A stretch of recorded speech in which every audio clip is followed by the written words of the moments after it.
अब तक की कहानी में आहना जो होती है वो रिहान के पास आ चुकी है, जिससे कि वह बहुत ज़्यादा खुश हो जाता है। रिहान को धीरे धीरे आहना का व्यवहार कुछ बदला बदला सा लगता है। वह हर वक्त सिर्फ संभोग करने की इच्छुक रहती है और एक बार तो रिहान को ऐसा लगता है कि आहना उसके पैर के अंगूठे को काट कर उसका खून चूस रही है। रिहान उसे उसकी सहेली की शादी में ले जाता है, जो कि एक चर्च में हो रही होती है। आहना जैसे ही अपने आप को चर्च के अंदर भगवान यीशु के समीक्ष पाती है, अजीब तरह से चीखती चिल्लाती हुई बाहर की तरफ भाग जाती है और एक कार से टकराकर उसका एक्सीडेंट हो जाता है। वही चर्च का फादर आकर कहता है कि आहना के जिस्म में किसी शैतानी ताकत का वास है। मैंने अपनी पूरी जिंदगी में भगवान यीशु की मूर्ति से खून निकलते नहीं देखा, इससे संभल कर रहना। लेकिन रिहान इन सभी बातों को नहीं मानता और उसे धक्के मरवा कर हॉस्पिटल से बाहर फिकवा देता है। अब आगे। वो एक खूबसूरत सुबह थी। सूर्य की लालिमा चारों ओर बिखर रही थी। प्रकृति की अनुपम ऊर्जा हर किसी के जीवन में नई उमंग भर रही थी। इसी बीच रिहान का कमरा एकदम शांत और खामोशी छाई हुई थी। उस आलीशान कमरे के एक आलीशान बिस्तर में आहना और रिहान चैन की नींद सो रहे थे। रिहान को हमेशा जल्दी उठने की आदत थी, लेकिन जब से आहना वापस आई थी, वह चाहकर भी जल्दी उठ नहीं पाता था और दिनों दिन कमजोर सा होने लगा था। दोनों के बीच में फिर से रात भर संभोग हुआ, इसलिए उस कोमल रेशमी रजाई में दोनों बिल्कुल नग्न अवस्था में एक दूसरे को आलिंगन किए सो रहे थे। न जाने और कितनी ही देर तक वो ऐसे ही सोते रहे, लेकिन अचानक किसी महिला की जोरदार चीख पूरे महल में गूंजी, जिससे कि सबसे पहले रिहान की पलकें खुलने लगी और फिर आहना एकदम से जाग गई। रिहान उस चीख की आवाज़ सुनकर उठने को हुआ तो आहना उसके ऊपर आ गई और बड़े प्यार से उसे चूमने लगी। तभी वह लड़की दोबारा चीखी और रिहान आहना को धक्का मारते हुए उठा और अपने कपड़े पहनते हुए आहना को डांटने लगा। आखिरकार क्या हो गया है तुम्हें? हाँ, कोई हमारे घर में इतनी बुरी तरह चीख चिल्ला रही है और तुम्हें अभी भी संभोग ही सूझ रहा है। रिहान झट से कमरे से बाहर निकल गया और हॉल की ओर बढ़ने लगा। यह आवाज़ हॉल से ही आती हुई लग रही थी। जब रिहान उस हॉल में पहुंचा तो उसने देखा कि उस हॉल में लगभग हर कोई व्यक्ति जो उस महल में काम करता था वह वहां पर मौजूद था और सबकी नज़रें ऊपर लगे आलीशान और विशाल काय झूमर की ओर टिकी हुई थी। रिहान भी उसी भीड़ में खड़ा हो गया और पूछने लगा, क्या हो गया है? आप लोग अपना काम छोड़कर यहाँ क्यों हो? रिहान को एक लड़की जो कि करीबन 21-22 साल की थी, उसने डरते हुए बस उस झूमर की ओर इशारा कर दिया। जब रिहान ने उस झूमर को देखा तो उसकी भी रूह कांप गई। इस झूमर से एक खून से सनी छत विछत लाश लटक रही थी। उसकी आंतें और दिल बाहर निकलकर झूल रहा था और उसका चेहरा बिगड़ चुका था कि वह पहचान में भी नहीं आ रहा था। तभी आहना सीढ़ियों से धीरे धीरे ऐसे उतरने लगी मानो इन सभी से वह जरा भी आहत ना हो।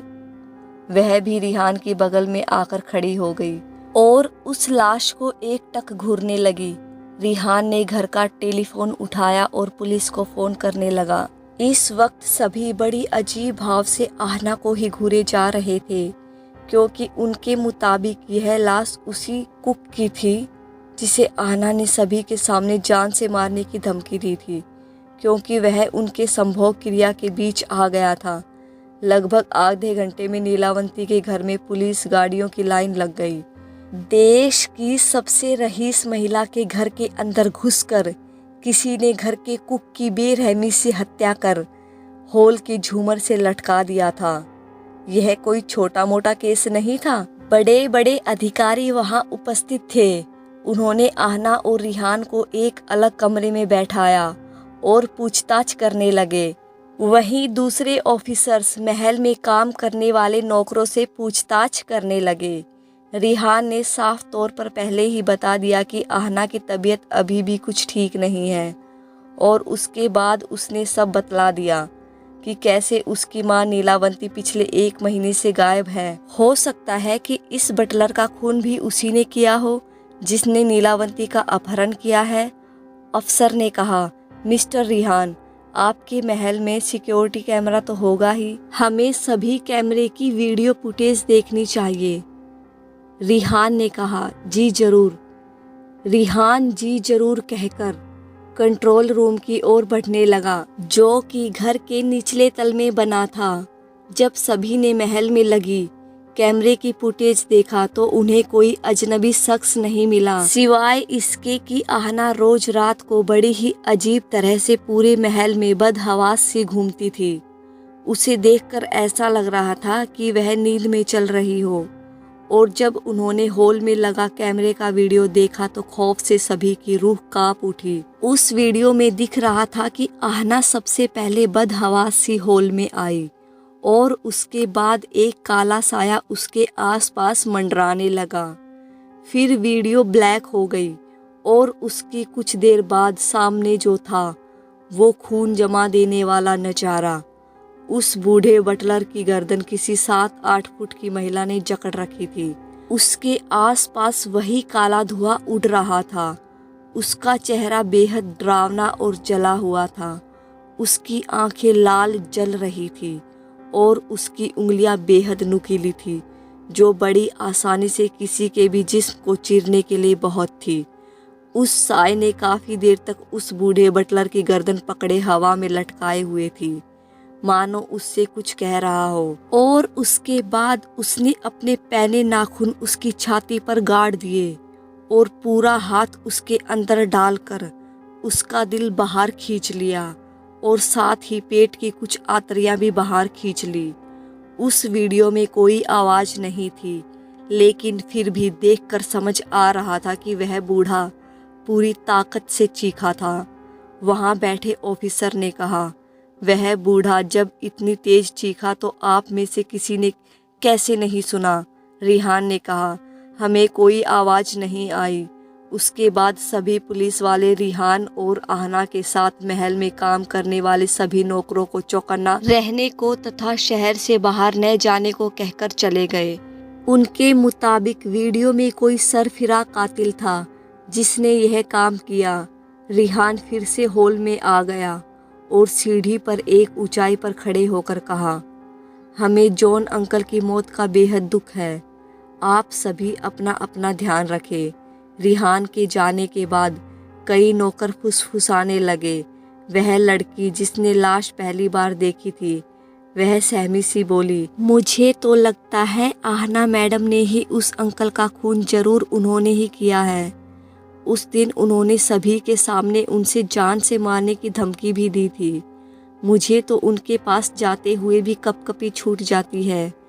उनमें जरूर किसी पिशाचिनी का साया है या वह खुद कोई शैतान है। जब वह लड़की यह सब बोल रही थी तो उसके ठीक पीछे बेआवाज न जाने कब आहना आकर खड़ी हो चुकी थी। उसे देखकर वह लड़की जोरदार चीख पड़ी और आहना ने गुस्से में उसे देखते हुए कहा, तुम्हारी हिम्मत भी कैसे हुई मेरे बारे में ऐसा कहने की? मत भूलो, अब मैं भी इस घर की सदस्य हूँ। तुम्हें 2 पल में नौकरी से निकलवा सकती हूँ। एक बूढ़ा आदमी जो कि गार्डन में माली था, उसने सामने से आकर हाथ जोड़ दिए कि मैडम इसे माफ कर दीजिए, यह मेरी बेटी है और अभी कुछ नादान है। उसके बाद उस बूढ़े ने सभी के सामने उस लड़की के गाल पर एक तमाचा जड़ दिया, जिससे वह सुबकने लगी। रिहान अपने कमरे में सोफे पर अपना सर पकड़े बैठा था। वह बहुत परेशान था। पहले उसकी माँ गायब हुई थी और अब किसी बुरे साए ने उसके घर में घुसकर कितनी बेरहमी से उसके बटलर का खून कर दिया था। वह इन सभी का कसूरवार अपने आप को ही मान रहा था। ना ही वह उस दिन नीलावंती के कमरे में जाता और ना ही उसे कोई दिव्य लोक का द्वार मिलता। यदि वह वहां नहीं जाता तो किसी कर्ण पिशाचिनी के चंगुल में न फंसता। पहले यश और उसकी माँ की मौत हुई और अब ये बूढ़ा बटलर। जिसे वह जॉन अंकल कहता था। उसे लगने लगा कि कहीं उसकी माँ नीलावंती को भी उसी कर्ण पिशाचिनी ने तो नहीं मार डाला। अब रिहान सुबकने लगा, यह मुझसे क्या हो गया, मैं क्या करूं, कहाँ जाऊं। रिहान ने अपने आंसू पोंछे और अमेरिका के पुलिस कमिश्नर को फ़ोन किया और पूछा कि कुछ पता चला। उसने बहुत अफसोस से जवाब दिया, सर हमें माफ़ कर दीजिए, हमें नीलावंती जी के मोबाइल की लोकेशन अलास्का के जंगल में मिल रही है और हमारी पूरी पुलिस टीम ने जंगल का चप्पा चप्पा छान मारा है, लेकिन हमें उनका मोबाइल कहीं नहीं मिला। लेकिन इतना तो तय है कि उनका फ़ोन कोई चार्ज करता है, जिससे कि अभी फ़ोन करो तो रिंग जाती है। यह एक बहुत बड़ी गहरी साजिश है। कोई हमें इस जंगल में उलझाए रखना चाहता है। रिहान ने कहा, मोबाइल की लोकेशन बिल्कुल सही है या यह भी गलत हो सकती है। वह कमिश्नर कुछ नापसंदगी से बोला, सर आप हमें इतना भी बेवकूफ़ न समझे कि कोई छोटा हैकर हमें झूठी लोकेशन दिखाकर ठग लेगा। उसके बाद रिहान ने आज सुबह वाली सारी घटना उसे विस्तार से सुना दी और फ़ोन रखकर एकदम खामोश होकर बैठ गया। रिहान की आंखें बंद थी। वह अंतर्मन में कुछ मनन कर रहा था कि अचानक से दो कोमल हाथों ने उसकी आंखों को ढक लिया। रिहान जान गया कि यह आहना ही है। रिहान उसे बेहद गुस्सा हुआ और चिल्लाने के लिए जैसे ही उठा, वह एकदम सुन रह गया। आहना उसके सामने बिल्कुल नग्न खड़ी अपने गुप्तांग को सहला रही थी। रिहान ने गुस्से में उसकी गर्दन पकड़ ली और उसे बिस्तर पर लेटाकर अपना बेल्ट निकाल कर मारने लगा। वह उसे गालियां दिए जा रहा था कि साली हरामजादी, हवस की पुजारन, कितनी गर्मी भरी है तेरे में, आज मैं तेरी गर्मी उतारता हूँ। और रिहान भी गुस्से में अपने कपड़े उतार कर उस पर टूट पड़ा। रिहान अपनी पूरी एड़ी चोटी का बल लगाकर बड़ी जोर जोर से गूदा मैथुन कर रहा था, लेकिन आहना सिर्फ आंखें बंद करके सिसकियां ले रही थी, मानो इस हंसी लम्हे का आनंद ले रही हो। रिहान अब बुरी तरह से थक चुका था और हांफने लगा था। उसने उसे छोड़ दिया और बिस्तर पर चित लेट गया। धीरे धीरे उसकी आंखें भारी होने लगी और वह कब नींद की आगोश में समा गया, उसे भी नहीं पता चला। कुछ दिनों बाद एक चर्च से लगा कब्रिस्तान था, जहां आज बहुत लोग जमा थे। वहां आज एक साथ दो लाशों को दफनाया जाना था। रिहान एकदम दुखी अपने आंसू पोंछते हुए खड़ा था और आहना उन लाशों को बड़ी अजीब तरह से घूर रही थी। सामने दो कफन पड़ी थी। एक में वह बूढ़ा बटलर आज बढ़िया सूट बूट में लेटा था और दूसरी में एक 21 साल की खूबसूरत लड़की दुल्हन के सफ़ेद जोड़े में। वह और कोई नहीं, वही लड़की थी जिसने बूढ़े बटलर की लाश पहली बार देखी थी। जिस दिन बटलर की मौत हुई, उसके अगले दिन ही रात में दिल का दौरा पड़ने से उस जवान लड़की की मौत हुई। डॉक्टरों का कहना था कि उनके जहन में वह खौफनाक घटना बस गई थी, इसलिए अचानक रात में वह किसी चीज़ को देखकर इतना डर गई कि उसे दिल का दौरा पड़ गया। चर्च का फादर वही बूढ़ा था जिसने आहना पर अस्पताल में बुरी शक्ति होने या पिशाचिनी होने का इल्ज़ाम लगाया था। उन्होंने जैसे ही बाइबल के कुछ वचन पढ़ना शुरू किया, आहना अजीब सी बिदकने लगी। वह वहाँ से जाने को हुई, लेकिन रिहान ने उसका हाथ कस के पकड़ लिया और उसे प्यार से समझाने लगा कि कुछ नहीं होगा, मैं हूँ ना, बस थोड़ी देर यहीं खड़ी रहो। असल बात यह थी कि अब रिहान को भी आहना पर शक होने लगा था कि कुछ गड़बड़ तो जरूर है।